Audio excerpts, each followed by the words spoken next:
আসসালামু আলাইকুম সুপ্রিয় দর্শকবৃন্দ, আশা করি আপনারা সকলে ভালো আছেন। আজ আমি আপনাদেরকে খামারের টাইগার মুরগি এবং কক মুরগি এই দুই প্রজাতির মুরগির জন্য সম্পূর্ণ প্রাকৃতিক খাবারের আয়োজন করেছি।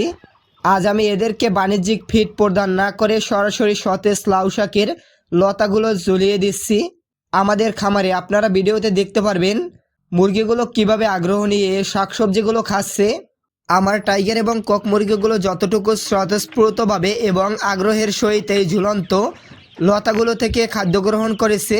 এই পদ্ধতি কোনো প্রকার খাদ্য তৈরির ঝামেলা ছাড়াই মুরগিকে প্রাকৃতিক উপাদান অভ্যস্ত করা সম্ভব।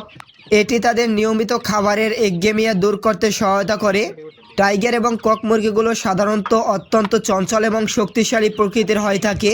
এই লতা জাতীয় শাকগুলোতে প্রচুর পরিমাণে প্রাকৃতিক আঁশ ও জলীয় উপাদান বিদ্যমান, যা মুরগির সজীবতা বজায় রাখতে বিশেষ ভূমিকা পালন করে।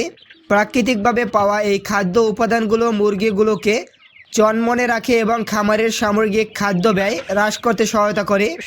পরিশেষে বলতে চাই, যারা প্রাকৃতিক পদ্ধতিতে মুরগি পালন করেছেন তারা কোনো প্রকার অতিরিক্ত ঝামেলা ছাড়াই এভাবে সতেজ শাকের লতা ঝুলিয়ে দিতে পারেন, মুরগির খাবারের চাহিদা পূরণ করতে পারেন। এতে মুরগিগুলো সজীব এবং প্রাণবন্ত থাকবে।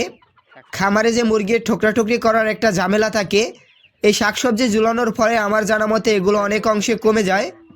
আজকের ভিডিওটি আপনাদের ভালো লাগলে অবশ্যই লাইক করে দেবেন, ভিডিওটিতে চ্যানেলটি সাবস্ক্রাইব করে দেবেন। ধন্যবাদ।